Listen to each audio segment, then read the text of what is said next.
En el curso de hoy le hemos pedido a Jordán que presente su último libro, Nosotros los discapacitados. Escribir un libro es una gran cosa. Uno podría pensar que es algo natural a quien tiene talento, como quien tiene talento de hacer un pozo, ¿no? Se sigue naturalmente, aquel que escribe un libro es porque tiene talento. Pero no es tan sencilla la ecuación. Yo una vez quise escribir un libro, pero me di cuenta que no tenía nada que decir. Entonces no escribí ningún libro. Cuando tuve algo que decir, me di cuenta que había que saber escribir. Por lo tanto, tampoco escribí. Cuando supe escribir, me di cuenta que hacía falta mucho tiempo. Y por lo tanto no escribí tampoco. Cuando tuve tiempo, me di cuenta que era necesario también mucha plata para poner en circulación un libro. Y cuando tuve tiempo y tuve plata, ya me había olvidado de lo que quería escribir. Es un conjunto de elementos que para ponerlo en obra, ¿no? Y en concreción, implica un gran esfuerzo. Por eso, quien escribe un buen libro, para nosotros, para el público, no hay otra cosa que estarle agradecido. Escribir un libro es una tarea de generación, tiene relación con la generación. Se da ese consejo un tanto, tal vez mundano, ¿no? que todo hombre debía en la vida tener un hijo, plantar un árbol y escribir un libro. Y si bien no suscribimos totalmente este consejo para la vida de un hombre, pero las tres cosas tienen que ver con la generación. Y escribir un libro tiene que ver con eso. Parafraseando a Cicerón, que algunos vamos a tener la dicha de comentarlo dentro de poco, en su libro Catón el Viejo, decía de un viejo que sembraba, pero parafraseando, cambiando la acción de sembrar por escribir, le preguntaban, ¿para qué siembra? ¿O para qué escribe? Porque ya estaba entrado en años, no es el caso de Jordán, un poco más de cuerdas, de hilo. ¿Para qué siembra? ¿Para qué escribes? Y contestaba este viejo, en primer lugar, para los dioses inmortales, ¿no? Pagano.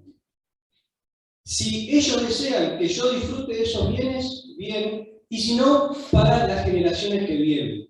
Uno escribe para las generaciones que vienen, uno escribe para los jóvenes o para los que están por venir, tal vez aquellos que nazcan cuando el autor ya esté muerto. Es una tarea de mucho esfuerzo y es una tarea generosa y de generación.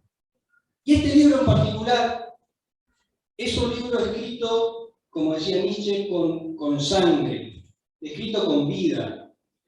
Y no puede destilar sino rayos de verdad.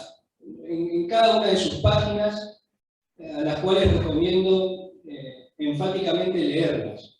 Uno podrá objetar desde el auditorio más auditorio joven, que tal vez no tenga contacto o en la familia con alguien que sufra alguna discapacidad.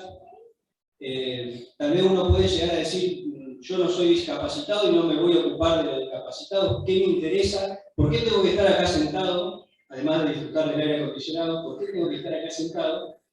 Y el título del libro les responde, ¿no? Dice, nosotros los discapacitados. ¿No? Lo afirma con fuerza, no está sugiriendo, podemos ser discapacitados, no. Nosotros los discapacitados. Porque esta característica de la vida humana, de la naturaleza humana, la compartimos todos. La de ser fragmentada, limitada, contingente. Pero asimismo también capaz de Dios. Como bien cita Jordán a San Agustín, acuérdate del necesitado, porque tú eres un necesitado. Acuérdate del pobre, porque tú también lo eres. Te agradecemos a Jordán esta obra, este regalo, que ha escrito, ¿no?, para Dios en primer lugar, para Él en segundo lugar y para todos nosotros, que podamos aprovechar la ponencia de hoy y la lectura que Dios quiera podamos tener el día de mañana. Muchas gracias. Bueno, gracias a vosotros. Esta vuelta hay unas cuantas actividades que se hacen en el colegio que nos lleva adelante Gonzalo y son fruto de que le he insistido con bastante persistencia hasta el cansancio. Esta vuelta me devolvió el favor y me insistió todo el año para presentarlas y bueno, tendrán que someterse estos minutos, como decía, aprovechando el aire acondicionado y aprovechando también el ámbito familiar y el contexto del curso en el que estamos, a diferencia de lo que suelo hacer para tener más seguridad, lo que me voy a manejar es más con apuntes para no leerlo literalmente, digamos, lo que quisiera un poco transmitir respecto al libro. Así que disculpen si algunas cuestiones, algunas ideas quedan desordenadas después que alguno las ordene. Cuando uno está ante un libro, generalmente se pregunta, se puede plantear un poco la intención del lector, porque generalmente uno se acerca a un libro con distintos intereses, motivado por distintas cosas. Puede haber, de hecho, distintas intenciones al leerlo. Pero también es importante, y hace a veces al fruto del libro como fruto, preguntarse en realidad por la intención, por el sentido del escritor. Digamos, ¿por qué lo habrá escrito el que lo escribe? Más allá de por qué lo voy a leer yo como receptor. Y en ese sentido, justamente también me estaba acordando alguna frase, alguna idea que alguna vez en alguna semana del buen libro del colegio circulaba, que justamente Gonzalo la hizo correr en esos días, que él decía, contrarrestando eso que muchas veces escuchamos de que los libros no muerden, cuando alguno dice acercate a este libro, que los libros no muerden. Y no sé dónde lo habremos sacado, dónde habrá salido, y él decía, los libros sí muerden. Decía, los libros muerden el alma. Los libros sacuden, y los libros interpelan, y los libros conmueven. Los libros no me dejan indiferente, son un intercambio espiritual del autor al lector. Y en realidad, pensando justamente en eso, yo creo que justamente los libros sí muerden, porque en realidad el misterio de las cosas muerde, la realidad misma es la que muerde. Entonces, los libros muchas veces se convierten como en una especie casi de necesidad, casi como un parto. Y entonces ese misterio que se pone adelante requiere manifestarse de alguna manera. Bueno, de hecho, aunque parezca lejana la comparación, tal vez algunos lo hacen cantando o bailando, que como sabrán no es mi caso. Tampoco sé si es escribiendo, pero es la forma que a veces uno encuentra en esa mordida de este misterio que se interpone frente a uno y que parecería que está como reclamando una contestación, una respuesta, que uno diga algo. Vinculado a esto, Paul Claudel decía, el enfermo y el santo son dos a quienes Dios no deja tranquilos. Y bueno, en realidad el libro en parte es fruto porque parecería como que sigue esa correntada, y lo que a veces sucede es que a nosotros no nos dejan tranquilos los enfermos y los santos. Entonces los enfermos y los santos nos sacuden permanentemente y casi que nos empujan a que nuestra vida no quede indiferente. Entonces, insisto, eso es un poco el sentido este libro, que como bien decía Gonzalo, puede tener más o menos interés de parte de algunos por distintas realidades. De todos modos, lo que voy a intentar hacer es presentarlo brevemente, por supuesto, en las tres partes que tiene el libro, y bueno, prestando especial atención, por supuesto, al contexto en el que estamos, en el curso de formación. El libro intenta tener tres, después voy a volver sobre el título, pero intenta, digamos, dividirse en tres partes que puedan tener algún tipo de sentido en sí mismo, que es la parte clínica, digamos, que es un discapacitado, que es la discapacidad. La segunda parte es, en definitiva, qué es ser discapacitado desde el punto de vista antropológico, es decir, qué se quiere decir cuando alguien dice tal persona es discapacitada, y en definitiva, qué es padecer, ser discapacitado. Y la tercera parte, podríamos llamarla la parte de la perspectiva ética o la discapacidad en la pedagogía divina. Sobre lo primero, que tal vez justamente lo de menos, si se quiere, interés, tal vez para la mayoría, sí me interesa hacer dos menciones que tienen una fuerte implicancia, incluso una constatación de parte de ustedes, digamos, aún de quienes son jóvenes, estudiantes secundarios, cómo la crisis cultural, la crisis educativa, la crisis moral, impacta y se vierte sobre todo en la realidad del hombre, no solo en las cuestiones teológicas, o no solo en las cuestiones litúrgicas, o en las cuestiones morales, sino aún en temas tan concretos y que parecerían, en principio, tan estrictamente médicos, como el tema de la discapacidad. E insisto, voy a hacer entonces mención a dos cuestiones respecto a la, si se quiere, a la clínica del discapacitado, obviamente, insisto, sabiendo que no estamos en una clase de psicología. Y la primera es que los discapacitados, y ahora estamos pensando puntualmente en los que tienen alguna deficiencia visible orgánica,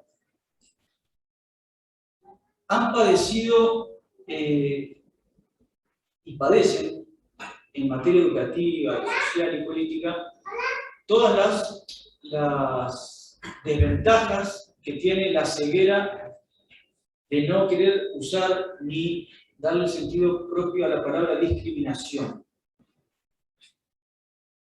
Es decir, los discapacitados padecen de una forma muy especial las consecuencias de una cultura que no quiere llamar a las cosas por su nombre.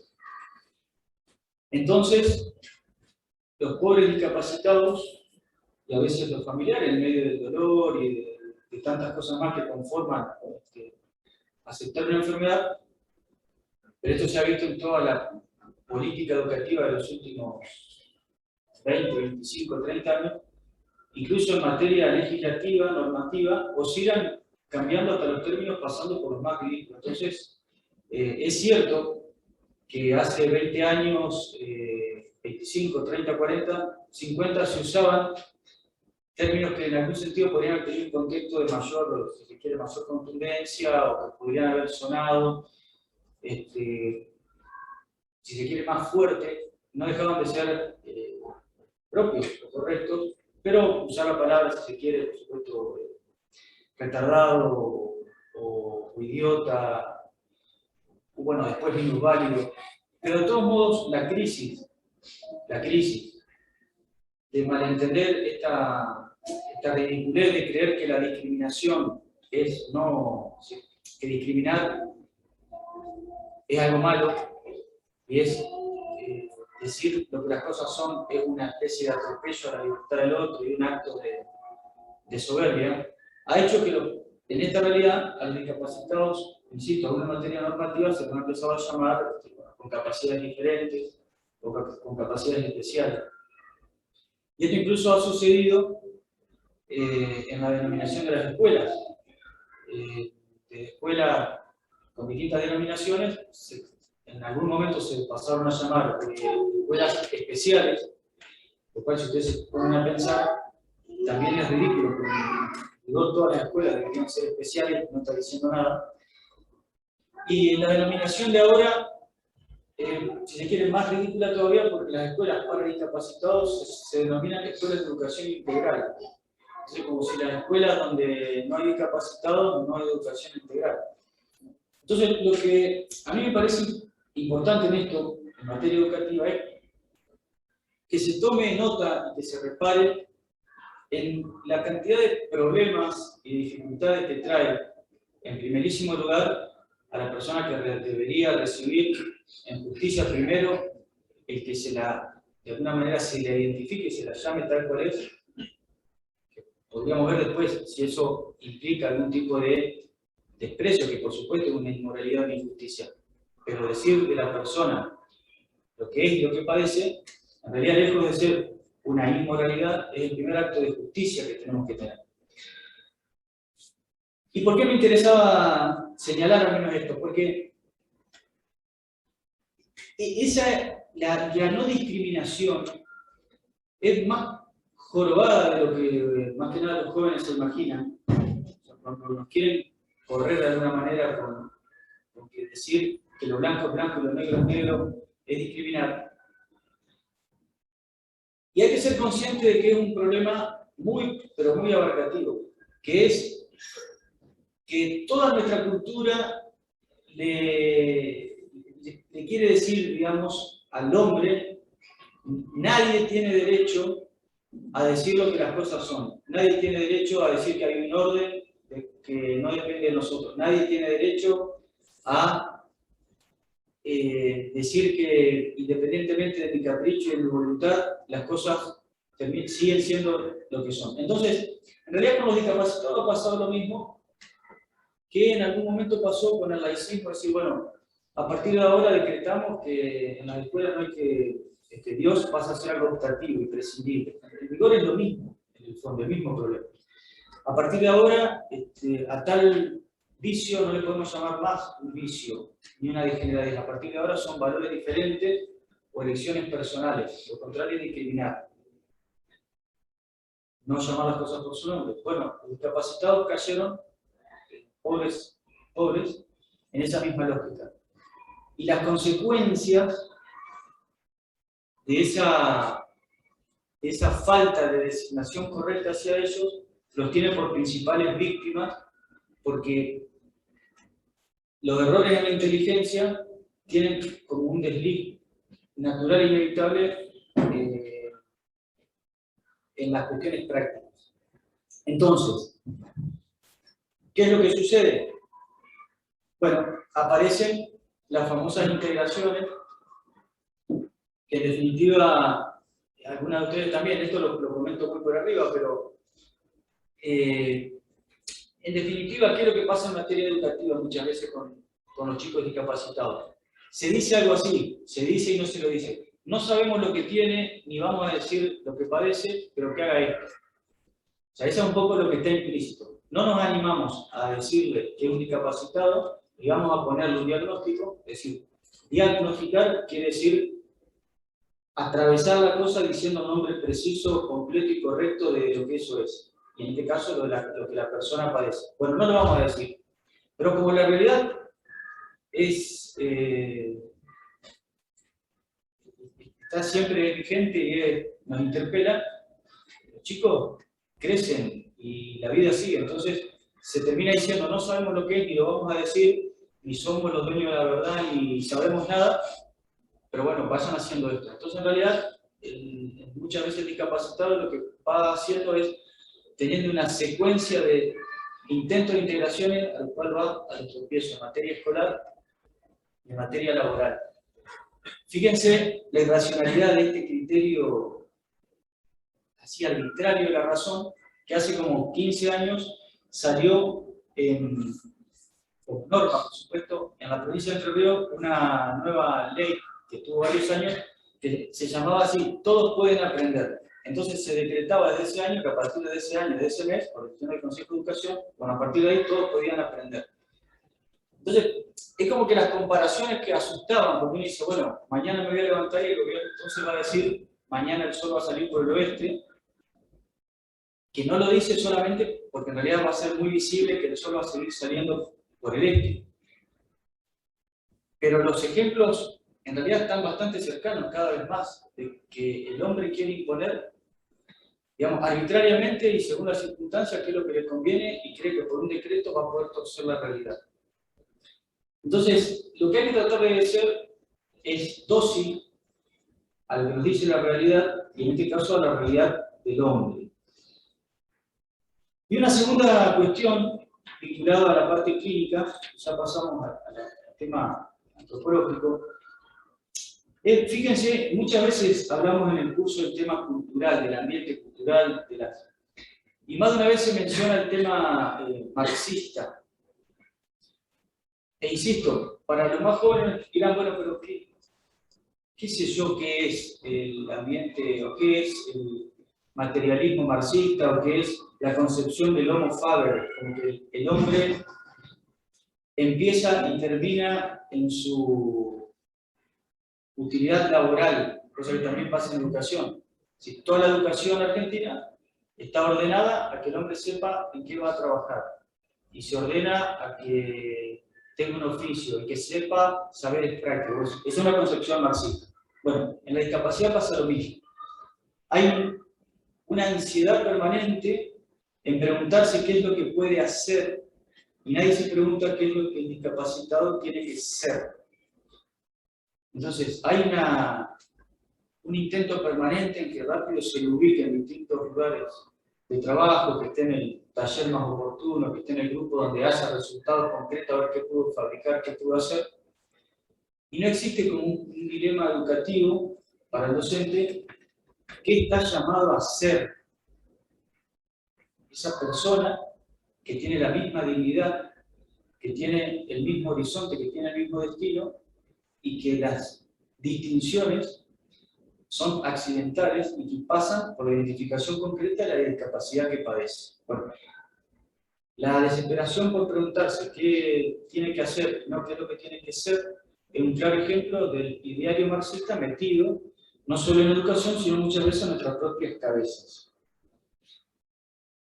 ¿Qué sería una discapacidad? Es inevitable partir para entender el tema de discapacidad, entender al menos muy genéricamente la noción de naturaleza. No se puede entender la noción de discapacidad si no se entiende la noción de naturaleza. Porque nosotros tenemos una determinada naturaleza. Las cosas son algo. Tienen una, podríamos decir, vamos a tomarlo como sinónimo, tienen una esencia. Si nosotros decimos, no, las cosas son lo que yo pienso y a mí nadie me obliga a nada, bueno, quiere decir que culturalmente volvimos a perder. Las cosas son algo, lo que tenemos que hacer es descubrirlas. En algún sentido es sinónimo, esencia y naturaleza. Lo que pasa es que cuando se habla de naturaleza, se pone un poco más, se pone el acento en como sería la esencia en acción. Es decir, el hombre tiene una naturaleza por la cual, conocida la naturaleza del hombre, estamos en condiciones de decir que el hombre normal tiene dos brazos, no uno solo. El hombre normal tiene determinadas características visuales. El hombre normal tiene determinadas reglas y leyes que hacen de que el sistema digestivo funcione de determinada manera, que la tristeza genere determinado estado interno, determinado cambio corporal, etc. Es decir, nosotros tenemos una naturaleza. Nosotros tenemos una naturaleza.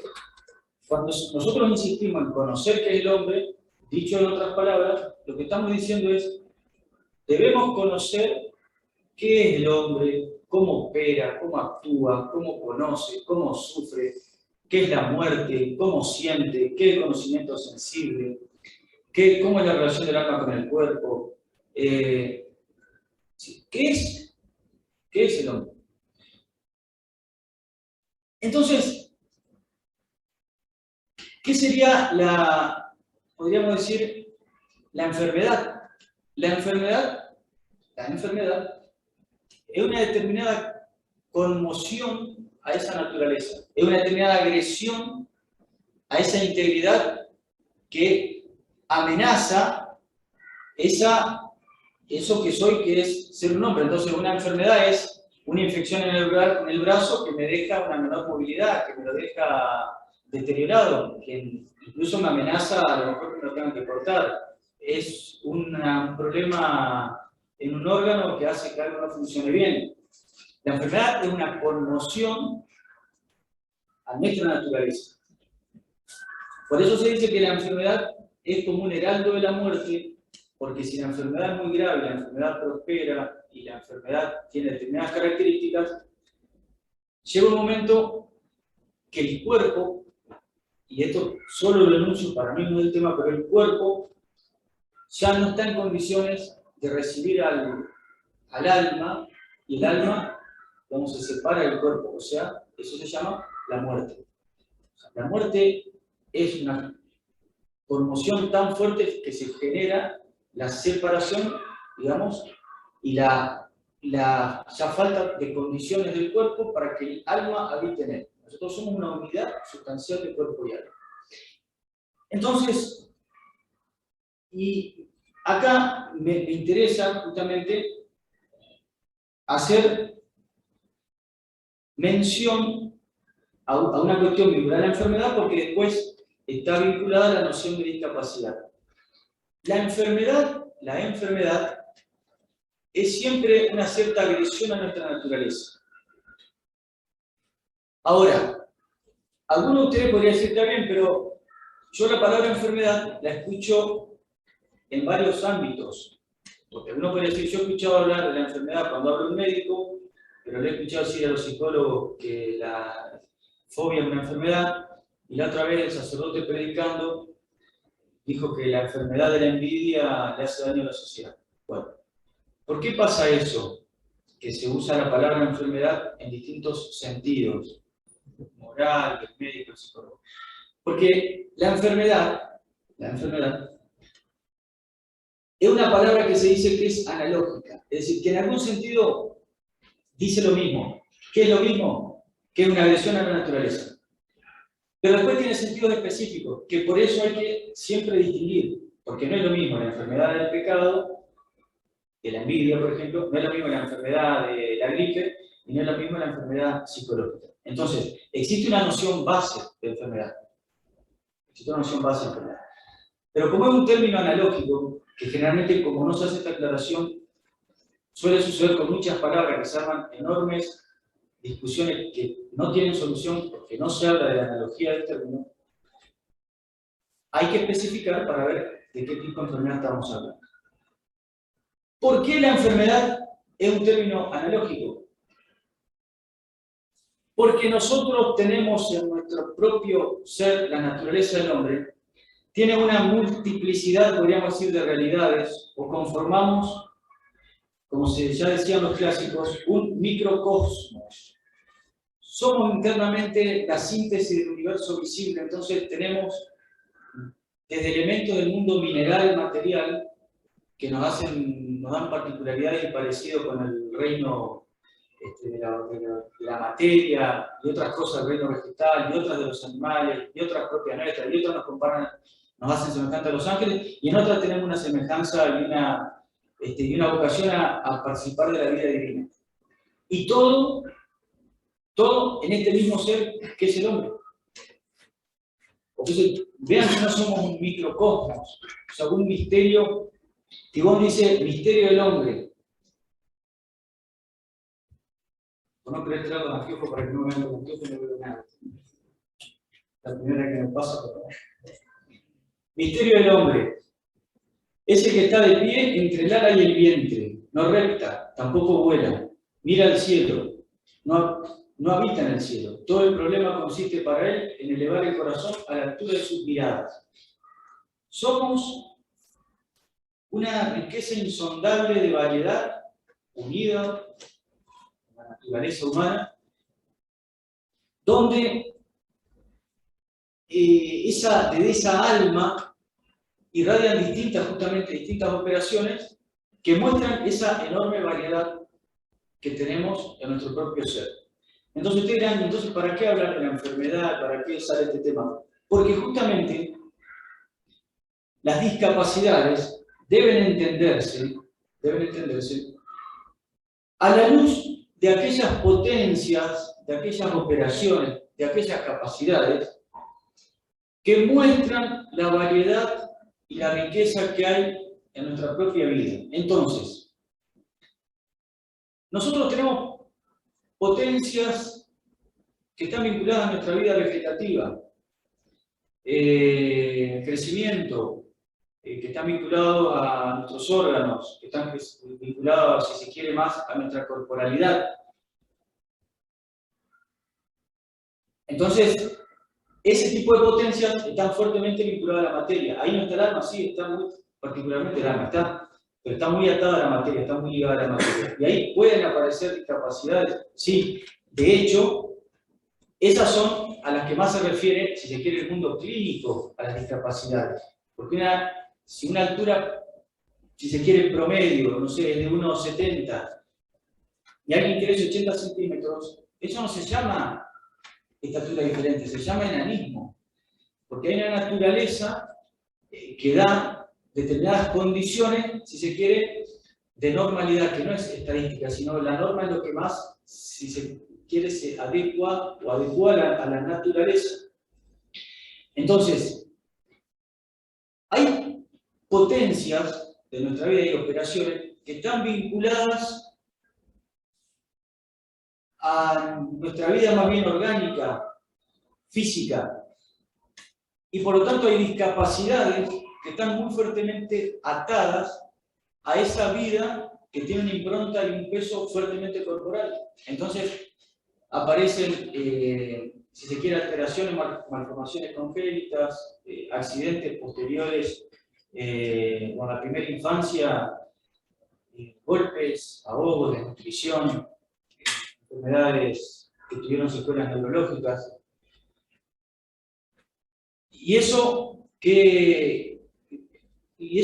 por nuestra condición de espíritus encarnados, nosotros no somos ángeles y el cuerpo nos genera una particular vulnerabilidad.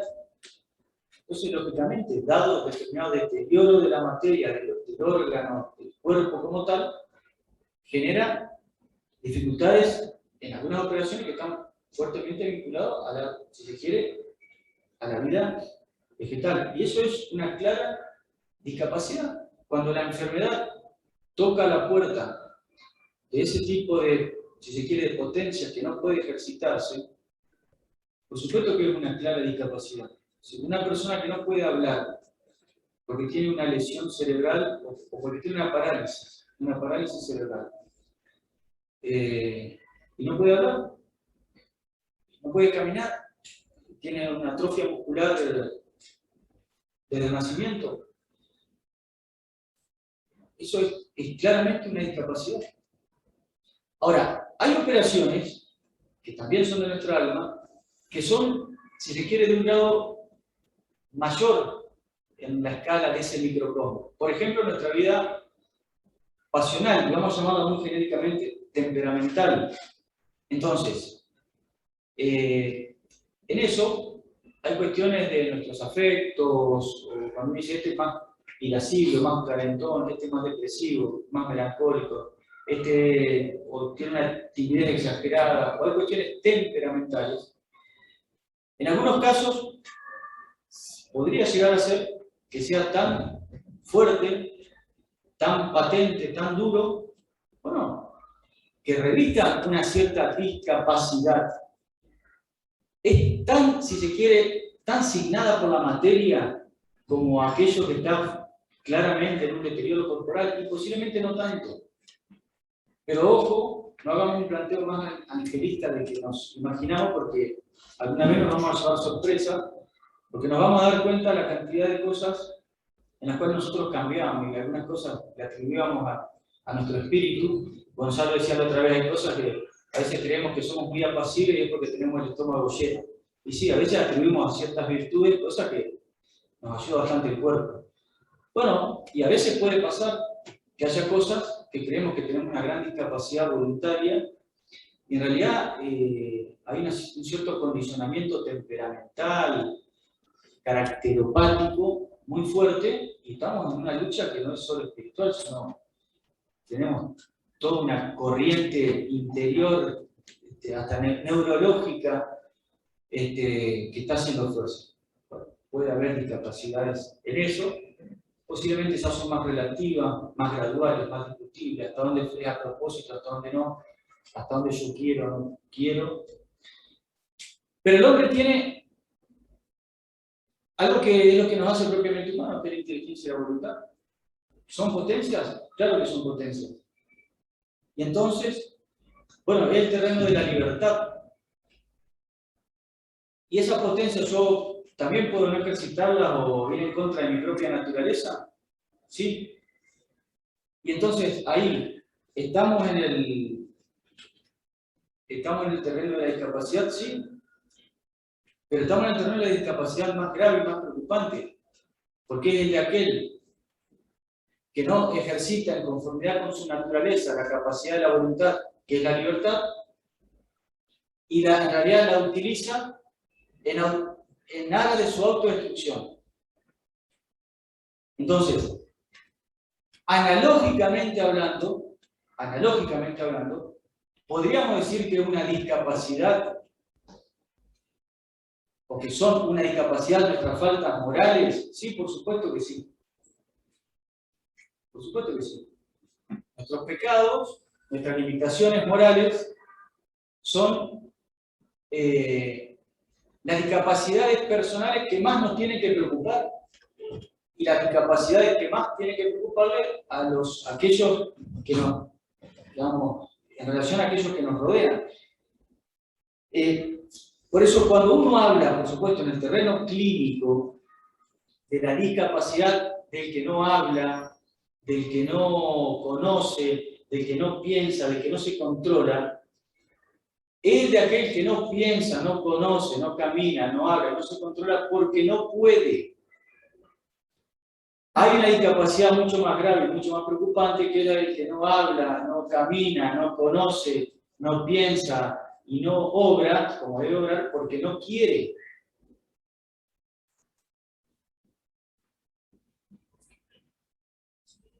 Entonces, cierro esta segunda parte ya para ir a la tercera. Dos cuestiones entonces de antropología. Primero, para el ejercicio habitual, en nuestra vida se requiere de una mínima identidad corporal. O sea, hay ciertas cosas que pueden conformar físicamente una discapacidad tan grande que nos impide algún tipo de operación. Y eso es lo que pasa muchas veces en el terreno clínico de la discapacidad. En general, se usa una imagen, hay un psicólogo muy conocido quien decía: la persona se relaciona con su organismo como el músico con el instrumento.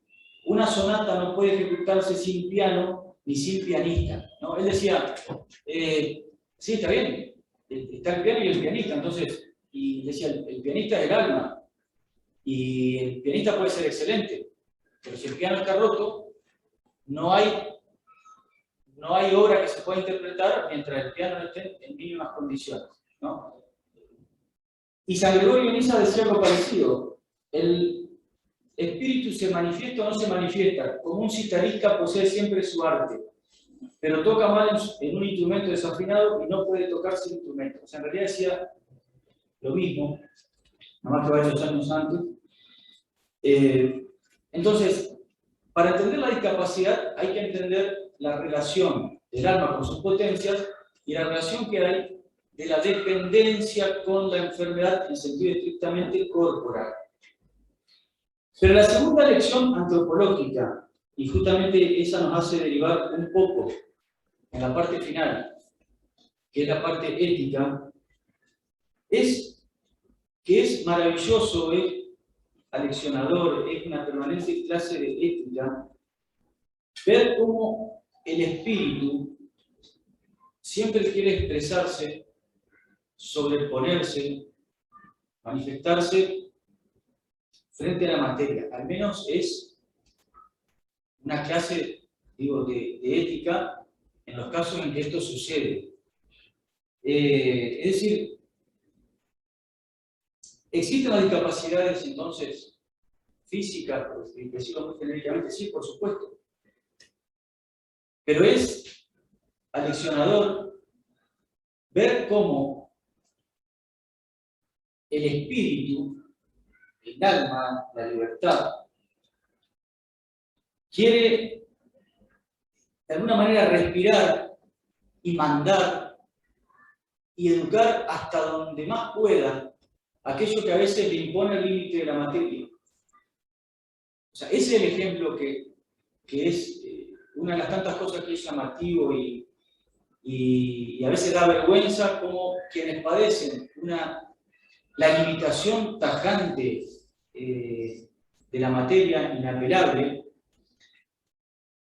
el alma hiciera como un doble esfuerzo por sobreponerse, y ahí donde parecía que la materia iba a quedar ahogada en sí misma porque no tiene nada para hacer, parecía que no estaban las condiciones ni siquiera mínimas, el espíritu se manifiesta aún en ese centímetro que le da el movimiento de un brazo, o en una mirada, en un gesto, en una decisión. Entonces, decía justamente que habrán citado una vez Víctor Frank, los expertos en enfermedades, decía él, son testigos de la libertad espiritual. Él decía, detrás del qué, o sea, de la enfermedad, detrás del qué, siempre se asoma un quién. Entonces, esto es una de las cosas que de alguna manera llama la atención y sorprende en este misterio que es el hombre. Justamente cómo detrás de las reglas, a veces tan duras y tan dramáticas de la enfermedad, asoma lo que rompe las reglas de la materia y que es el alma y que es la libertad. Última parte, entonces, simplemente la parte ética, que en definitiva creo, a mí al menos la que más me ha leccionado o me ha hecho avergonzar de mí mismo, y lo resumo en 10 minutos, pero 3 o 4 puntos. La primera es, justamente, ¿por qué podríamos decir nosotros los discapacitados? Bueno, un poco por lo que decía anteriormente, porque cuando uno repara de lo que es la discapacidad o el límite de nuestra vida en sentido general, lo menos que podemos hacer es darnos cuenta que en esto de que somos limitados, y en esto de que hay cosas en nuestra vida que no son conformes a la naturaleza, estamos todos. El tema será ver aquello que es propio de nuestra decisión y aquello que no. Entonces, el primer punto ético es aprender a limpiar nuestra mirada en el tema de la discapacidad, o sea, purificarla, en el sentido de darle jerarquía a la mirada. Nosotros a veces nos asombramos o a veces nos sorprende, y ojalá que no, a veces nos genera algún distanciamiento, la discapacidad involuntaria, y en realidad lo que nos tendría que llenar de pavor es la discapacidad voluntaria, el de aquel que no hace las cosas porque no puede, sino porque no quiere. Y también a la inversa, purificar nuestra mirada, aprendiendo a ver lo que es la belleza de, podríamos decir, la transfiguración de la enfermedad por la belleza de algo superior, que es el espíritu en un cuerpo que está afeado y castigado por la enfermedad. Esta podríamos decir que es la primera lección, ¿no? El aprender a mirar y el jerarquizar las discapacidades, ¿no? Por eso Cristo dice, preferible entrar tuerto al cielo. No está diciendo que el normal es el tuerto y que ser tuerto es algo bueno. Está diciendo que es preferible entrar tuerto al cielo que irse al infierno con 2 ojos. Lo segundo es, justamente, yo diría, por un lado, las dos caras, ¿no? ¿Cuántas veces nosotros no agradecemos a uno elemental? Y alcanza con conocer a un discapacitado para darse cuenta cuánto ellos darían por tener una bocanada de aire o por tener un músculo sano o por poder ver, ¿no? Nosotros nos levantamos todos los días y seguramente lo primero que pensamos son aquellas cosas de las cuales tenemos para quejarnos. Y probablemente nos olvidamos lo que es.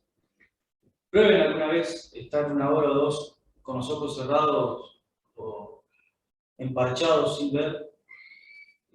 Prueben estar en una silla de ruedas un día entero. Prueben apretarse voluntariamente en la nariz y que ingrese el mínimo de oxígeno. Y bueno, y van a ver si justamente si no nos brota naturalmente dar un poco más de gracia por aquellas cosas que nos parecía que es un derecho inicial que tenemos y que lo primero que podemos hacer es respirar normalmente porque lo merecemos. Y por eso que la segunda lección es justamente un poco la discapacidad parecería una forma muy particular, tal vez una de las formas más crudas de estar clavado a la cruz de Cristo, ¿no? Parecería un sufrimiento que en su cronicidad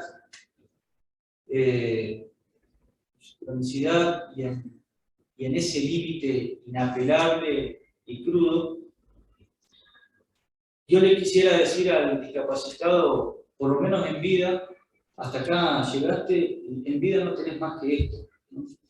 Entonces, como si también se estrellaran todas las esperanzas intramundanas, que no es en definitiva la esperanza cristiana, pero que a veces tenemos, ¿no? Porque la discapacidad es una manera de que no hace falta que uno se convenza, sino que la misma realidad dice todo lo que tenías para esperar humanamente, en este aspecto, descartalo y no tenés más nada que esperar. O sea, porque en ese aspecto, en la discapacidad, obviamente que el límite es contundente. Tercero, lo iba... No, esto en rigor no está en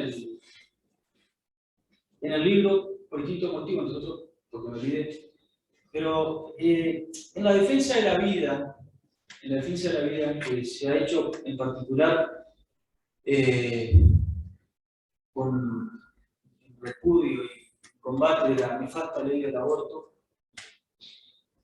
pasó como pasó en muchos casos, digamos, estas buenas causas mal defendidas, que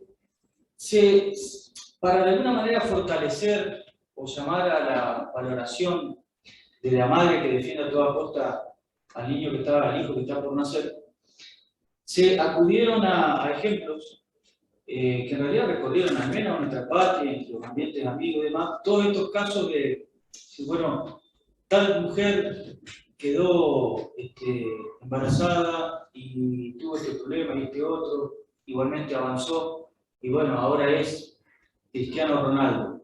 Y esta otra tuvo este problema y esta circunstancia, y se sobrepuso y cuidó la vida, y esta ahora es Andrea Bocelli.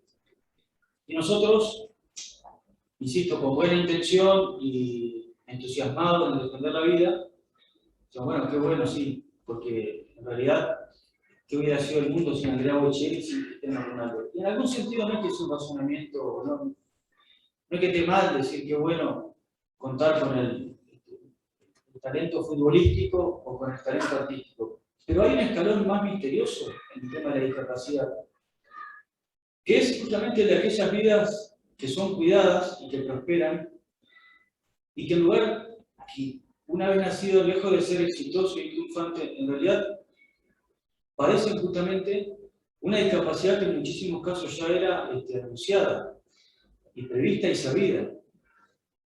Y en realidad ese es un misterio más hondo y más cristiano. Es decir, la defensa de la vida, aun cuando humanamente estaba todo perdido y no hubo ningún éxito después que festejar, ningún éxito mundano. Es decir, el premio de haber cuidado la vida fue principalmente no haber cometido una injusticia. Es decir, el mayor tesoro que esa mujer, esa mamá va a atesorar es haber sabido y haber vivido con el ejemplo de que era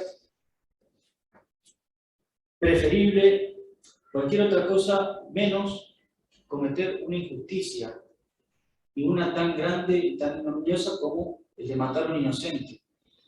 Entonces hay que tener cuidado a veces con los argumentos, porque a veces no se esgrimen por lo esencial. Bueno, finalmente había una cuestión más, pero quiero leerles una cuarta cuestión ética que me parece a mí que es también no puede entre nosotros pasar inadvertida, que es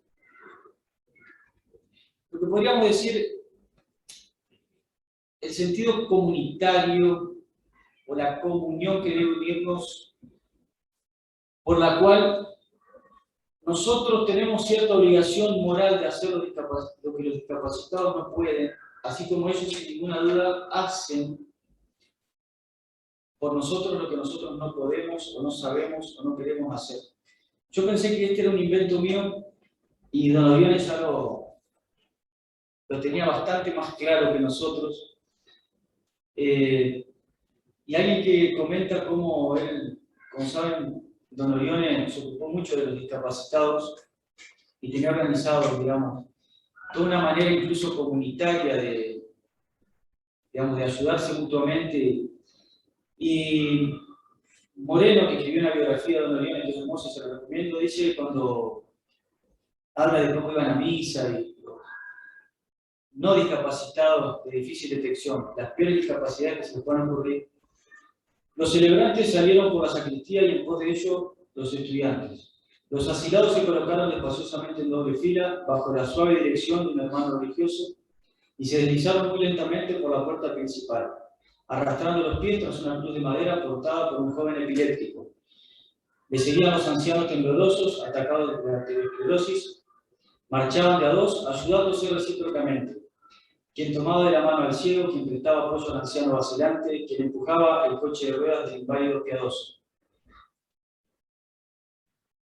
Y después completa, es decir, en realidad hay una enseñanza en el discapacitado, que es que nosotros tenemos la obligación de hacer lo que ellos no pueden hacer. Y dice Moreno, hablando de don Orione, digo, por si hubiese alguna sospecha de que tenían algún sentido así solo mundano.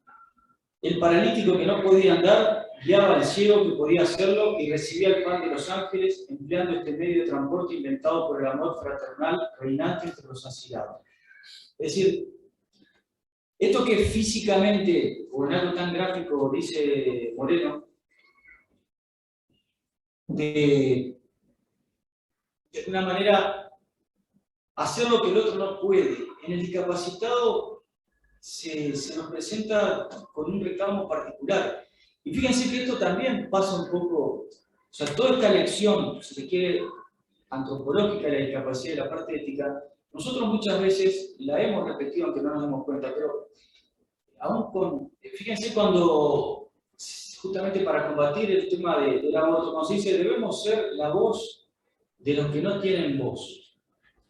Bueno, esa es la tarea un poco moral que nos reclama el discapacitado. Y volviendo a las distinciones, y para ser totalmente didáctico, justamente los niños abortados reclaman que seamos nosotros los que hablemos, porque ellos ya no pueden hablar. Y no pueden hablar, o sea, y no hablan porque no pueden. Y entonces eso es lo que reclama, si se quiere, esa comunión que nos debe mover a hacer lo que mi prójimo no puede. Distinto a la imputación moral que tiene la de aquel que no habla porque no quiere. Entonces, la discapacidad nos pone frente a una cierta minusvalía en la cual la ayuda, la reciprocidad se hace como una especie de ejercicio de calidad necesario. Yo diría casi como salvando las cuestiones éticas internas que puede haber, es como ese misterio, eso raro, misterioso que hay en la cuestión del trasplante de órganos. Es decir, bueno, hay unos que pueden vivir por otros, Bueno, es como si en la vida comunitaria hubiese una necesidad, como dice San Pablo, nosotros los fuertes, San Pablo habla de la fe en la carta a los romanos, dice, nosotros los fuertes debemos sobrellevar las flaquezas de los débiles. Tenemos cierta obligación de defender lo que otros no pueden defender. Tenemos cierta obligación de pensar lo que el discapacitado no puede pensar. Tenemos la discapacidad tenemos la obligación de hablar lo que otros no pueden hablar. Sabiendo aparte que el discapacitado va a hacer cosas que nosotros no podremos o que no sabremos. Y de eso no tengamos dudas. Yo siempre me pregunto, en el tema de discapacidad, ¿cómo será? Ustedes saben que el juicio final tendremos que rendir cuenta ante nuestro Señor y estarán al lado de Él, digamos, los menores, ¿no? En edad o formación. Los discapacitados en algún sentido son menores. Son menores, son minusválidos, tienen una discapacidad que no permite la expresión, no permite que le escuchamos la voz, no permiten ciertos movimientos. Va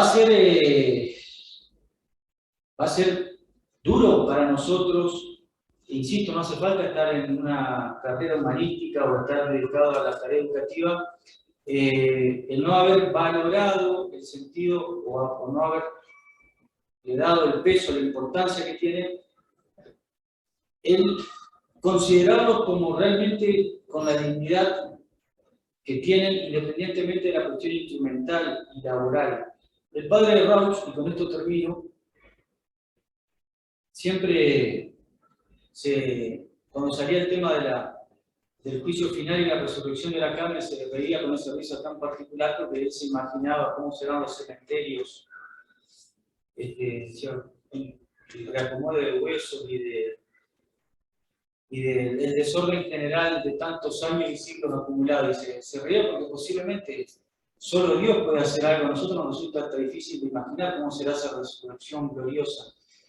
Pero es un buen ejercicio pensar cómo será la resurrección gloriosa, y es un buen ejercicio ético cómo será la vida de los discapacitados y cómo habrá sido nuestro trato hacia ellos, cuando ellos puedan después hablar de nosotros e interceder o no ante Dios por nosotros, cuando tengamos nosotros que justificar cómo los tratamos y cuando ellos, después de toda una vida de no haber podido expresarse, sí puedan decir claramente con la voz en alto cómo fuimos nosotros con ellos, ¿no? Y cómo fuimos capaces de amarlos.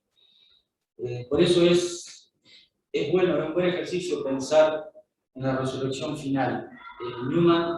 Sam Newman dice: así será hasta el gozoso día de la resurrección, cuando recobres todo lo que has perdido, renovado y glorioso. Es bueno pensar cómo serán nuestros cuerpos y los cuerpos de los seres que han padecido toda una vida de discapacidad, bueno, cómo serán con ese cuerpo glorioso, ya sano y recuperado. Bueno, eso nomás por ahora.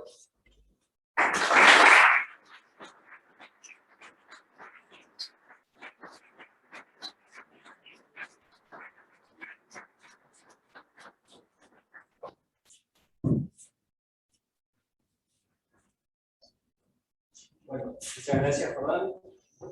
Hay unos minutos para hacer unas preguntas, si alguien quiere.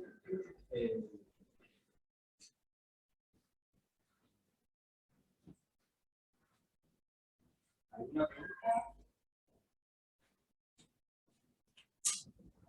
Yo tengo una pregunta sobre eso. Me un tanto, podemos decir cholulo, pero por la elección de la imagen de la tapa, si vos podías comentar algo porque parece muy expresiva con lo que el libro trata. Sí, con la tapa pasó algo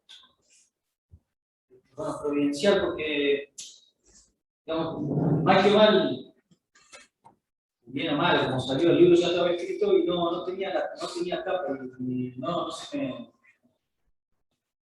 sabía francamente qué poner.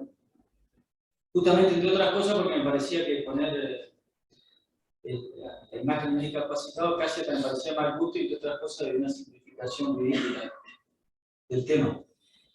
Y justamente en esos días donde no sabía qué poner, falleció don Soler, que algunos de ustedes conocerán, habrá sentido nombrar, que era un médico ejemplar, muy buen hombre, de San Rafael, un colaborador del seminario allá, de muchos años.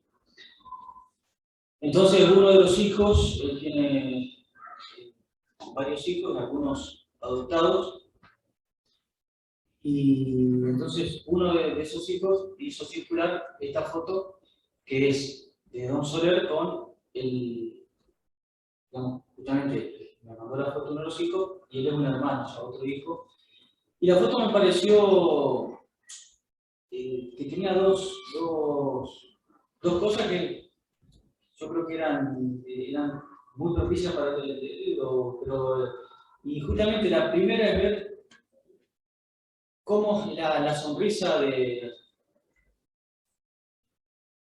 Tati de Santiago Jesús es la demostración vivencial, concreta, del espíritu que prima sobre la materia, ¿no?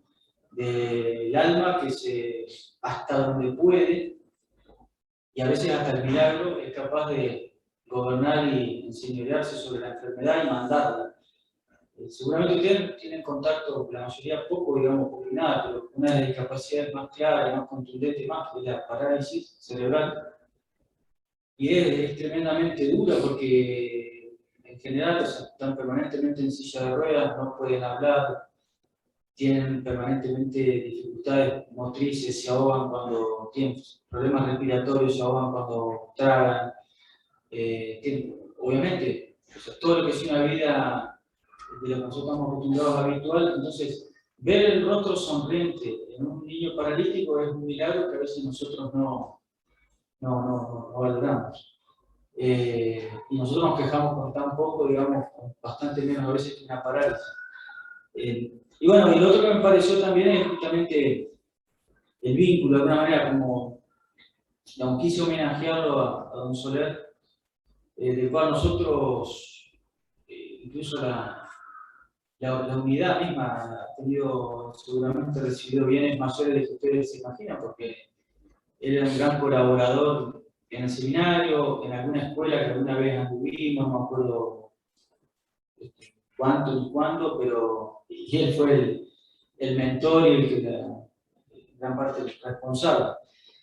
Y bueno, entonces justamente ante su muerte me pareció, porque la alegría de Tati es la alegría de quien está con su papá y se siente protegido y cuidado.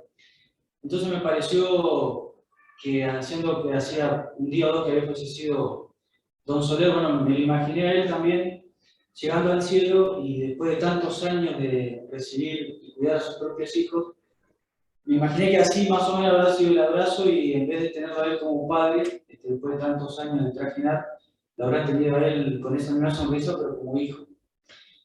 Así que bueno, eso sí, son pequeños puntitos que uno se da cuando escribe, de poder hacer algo que aunque la mayoría obviamente no lo sepa, bueno, valga como homenaje a don Soler. Bueno, muchas gracias, Jordán.